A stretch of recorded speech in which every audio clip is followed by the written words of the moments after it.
In 1861, Britain commissioned HMS Warrior, which was an all-iron-hulled, steam-driven warship that was seagoing.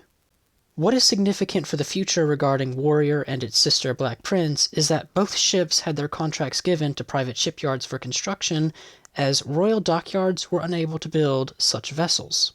Over the upcoming half-century, private shipyards would expand immensely, and Britain would begin to rely on them for constructing large amounts of capital ships in short amounts of time. This would reach its climax during the battleship era. Specifically, we are looking at the years of 1897 to 1914, during the Anglo-German Naval race, when Germany and Britain were pinned up against one another to produce the most amount of capital ships. Going into the Anglo-German naval race, Britain was already in a strong position, and realistically, they were the winner before the race even began. And today, we're going to look at how Britain managed to pull it off.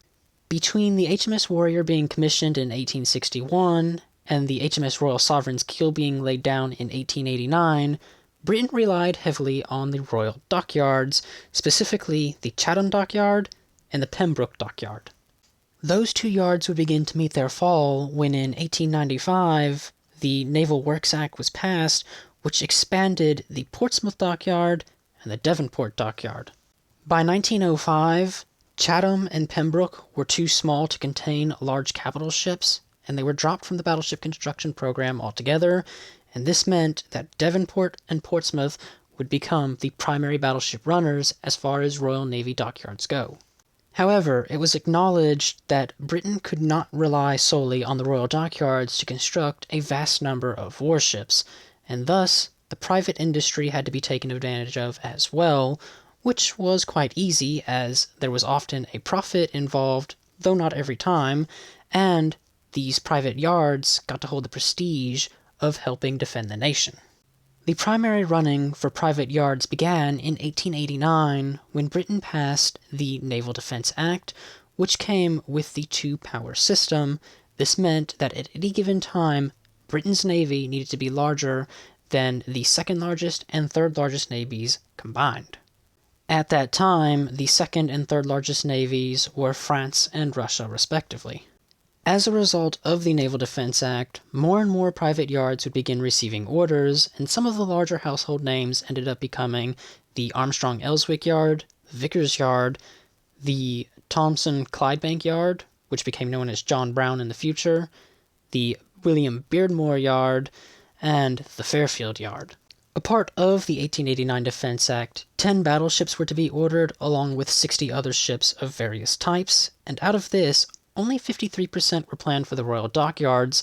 The other 47% would be made up by private yards. The advantages of using private yards was clear when compared to the royal dockyards. This is because private yards had more advanced facilities, meaning they could produce thick steel plate in great quantities, they could produce naval guns in great quantities, turbine propulsion machinery, which would become important from 1906 onward, and one of the most important factors is private yards could expand at their own will to construct larger and larger ships while still being capable of turning a profit. This in turn also helped the workforce and economy as the yards expanded, there was more currency circulating, and they needed more workers to fill new positions.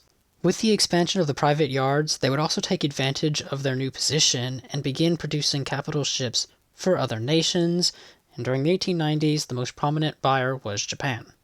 While the shipyards were flourishing, there would be a new threat that would arise in 1897 when Admiral Alfred von Tirpitz was appointed to the position of Naval Secretary of the Imperial German Navy, and in 1898, his first naval law was passed. The first naval law allowed Germany to produce 16 battleships over the course of 13 years, meaning that the German Navy was on equal terms with Russia and France, so still not a major threat to Britain. However, in 1900, the second naval law was passed, which would increase that battleship number to 38 over the course of 17 years. This would make Germany second to only Britain. However, it is worth noting that at this point, Britain had a significant lead. Between 1891 and 1900, Britain would commission 25 battleships, and they had more on the slipways. During the opening years of the 20th century, Britain would seek to solidify its alliances with other nations, starting with the Anglo-Japanese alliance in 1902, where if Britain or Japan was attacked, the other nation would act accordingly and declare war on the aggressor. The primary reason for this act was in the event that Germany and Britain went to war, Britain could transfer its ships from the east to the west, while the Japanese would cover the east.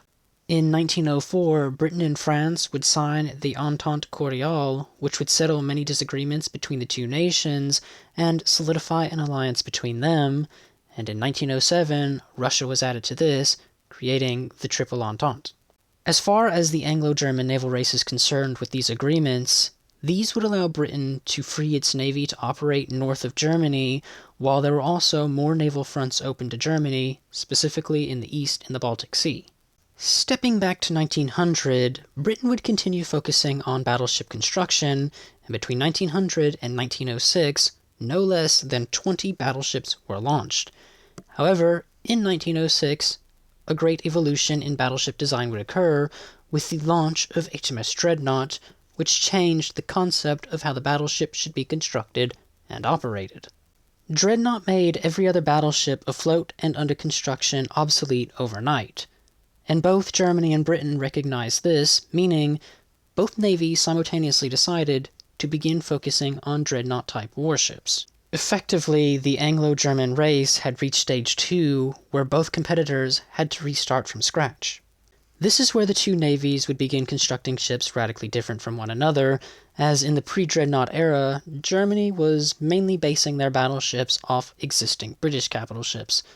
So, now that the two navies were obviously locked in a naval arms race, Germany, recognizing that it would never be able to catch up to Britain in numbers, began going for a quality over quantity path, while Britain would go for a quantity path without really sacrificing quality.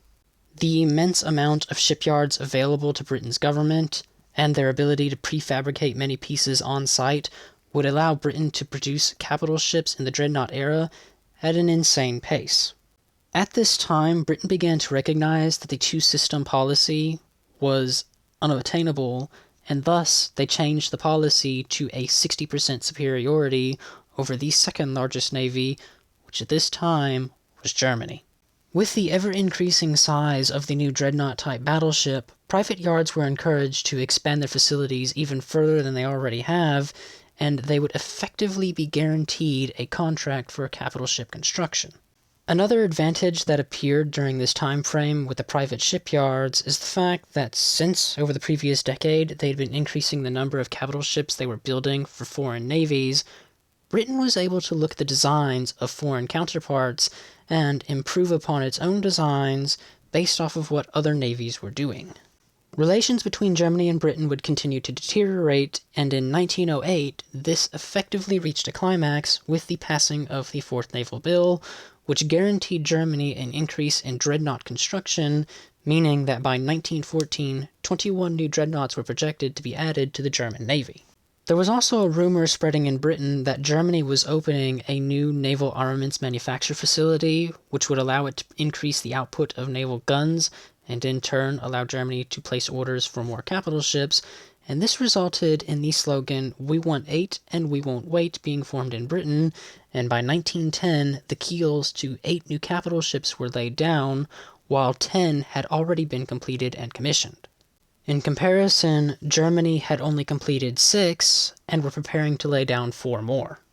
The laying down of 8 new capital ships in Britain had taken Germany by surprise, and this is when they recognized fully that they were going to be unable to keep up with the British on grounds of finances, resources, and manpower.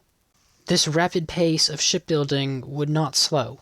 Between 1909 and 1914, Britain would lay down a total of 30 keels for battleships and battlecruisers alone.